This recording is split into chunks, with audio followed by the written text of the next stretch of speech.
Steel Magnolias wasn't about comfort. It was about survival, not with weapons, not with wins, with jokes sharp enough to keep you standing, love strong enough to break you anyway.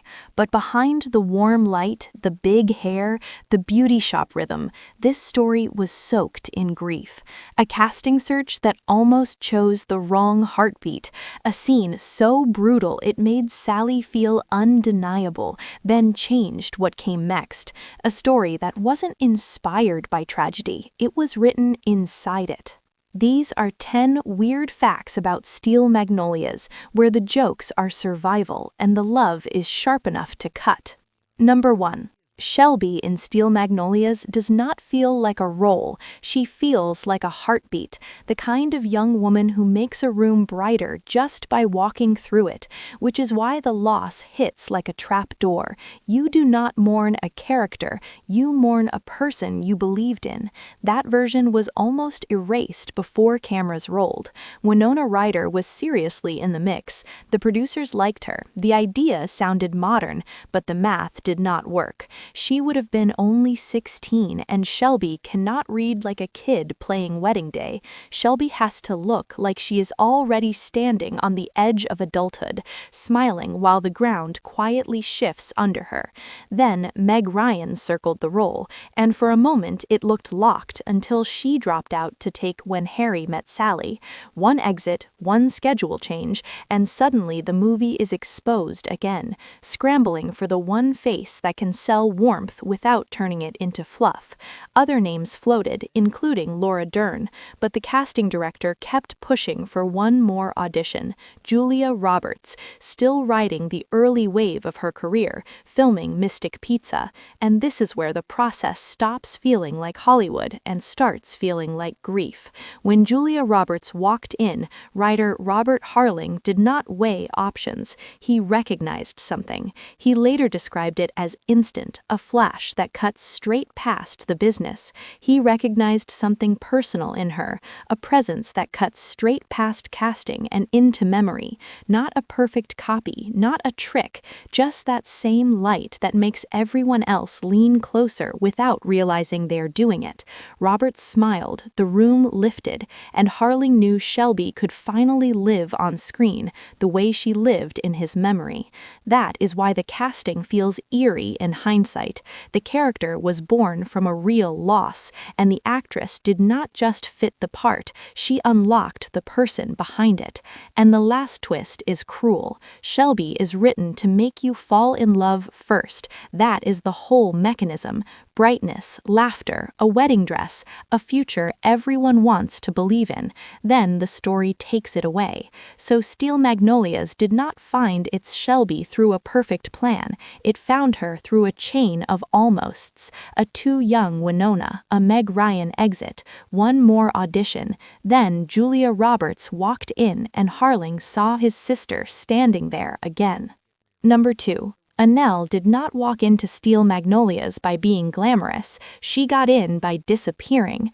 Daryl Hannah wanted the part so badly she showed up to audition almost unrecognizable, intentionally burying the version of herself people expected to see. Annelle was not the kind of role Hannah was known for, and she treated that as the whole point.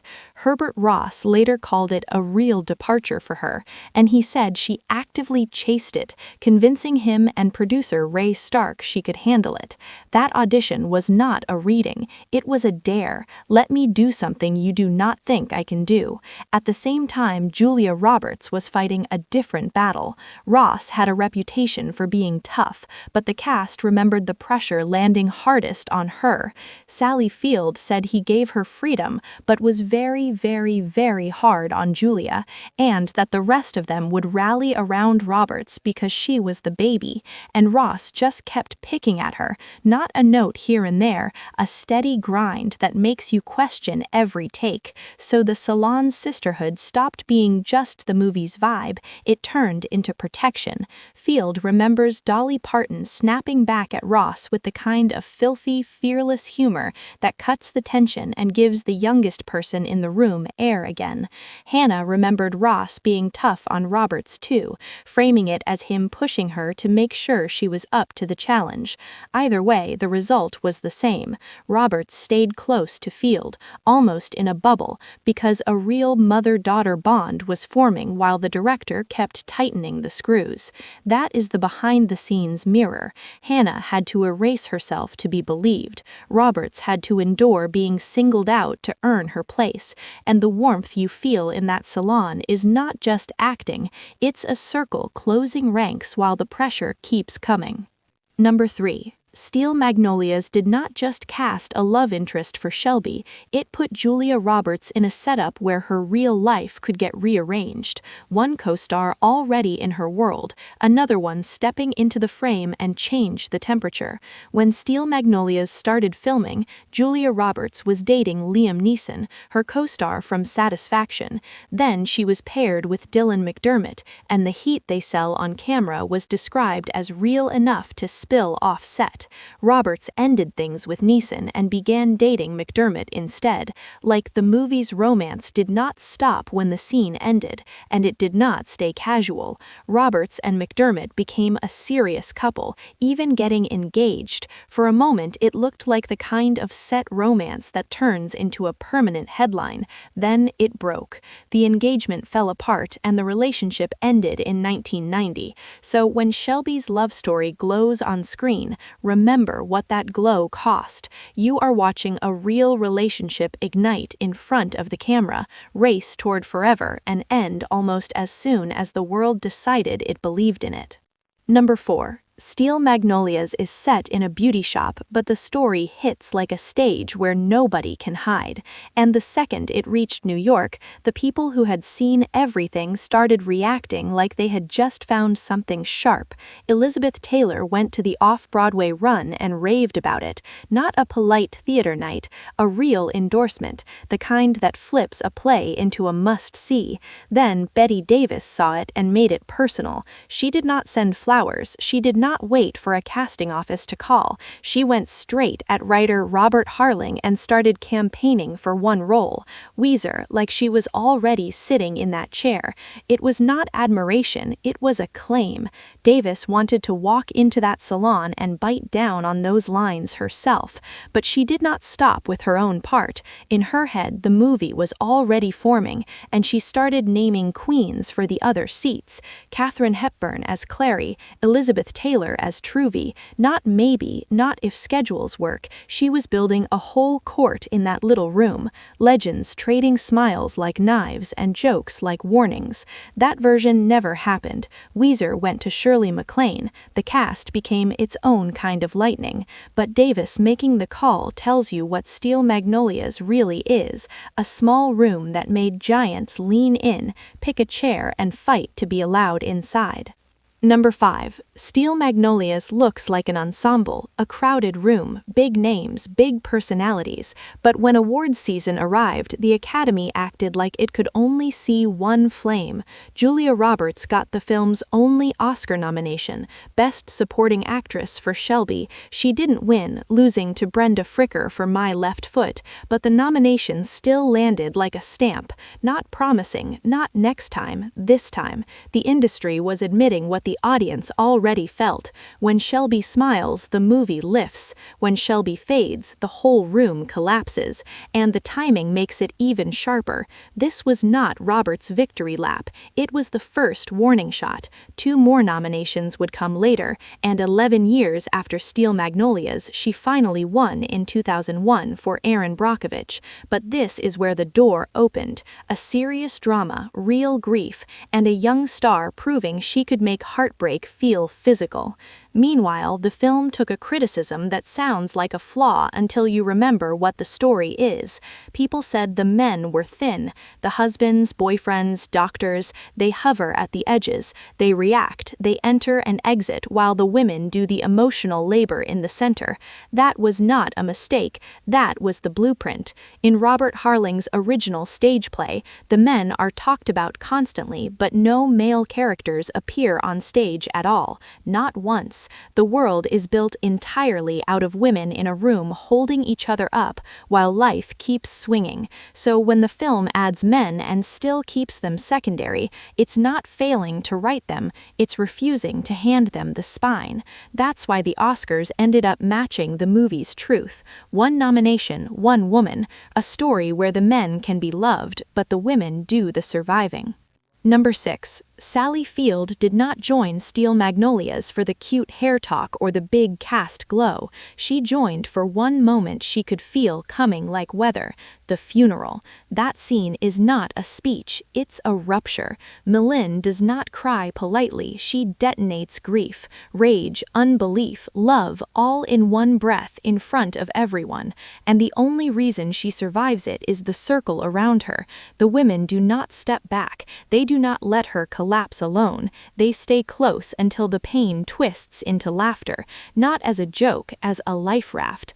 Then the set turned strange after hours. In Nakatosh, the cast would unwind together at night, playing games, talking. Number 7. Steel Magnolias keeps getting shoved into a small box with a lazy label. Chick flick, ladies' night, a safe tearjerker men can skip.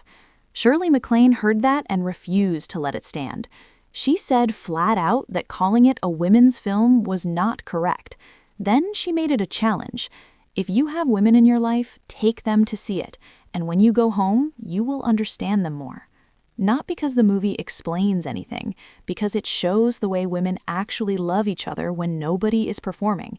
Close range, no polish, tender one minute, brutal the next, and still loyal enough to stay in the room.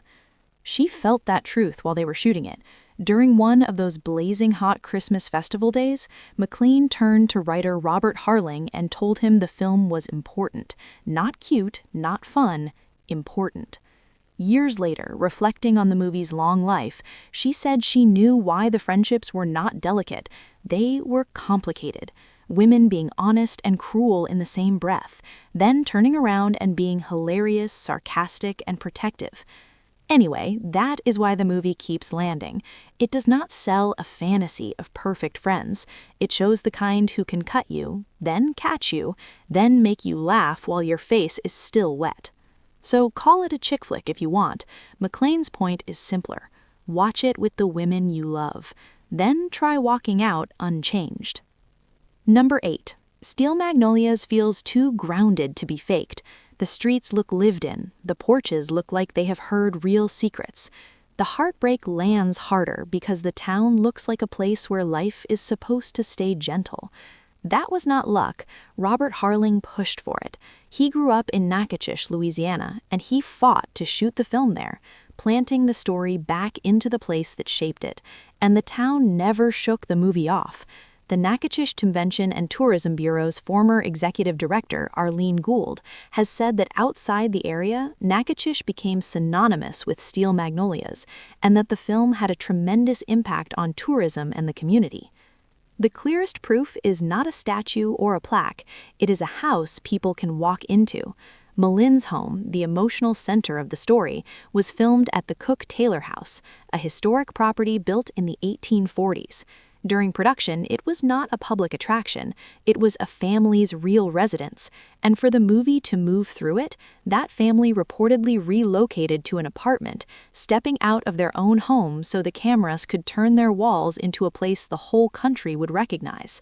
Then the location refused to stay a location.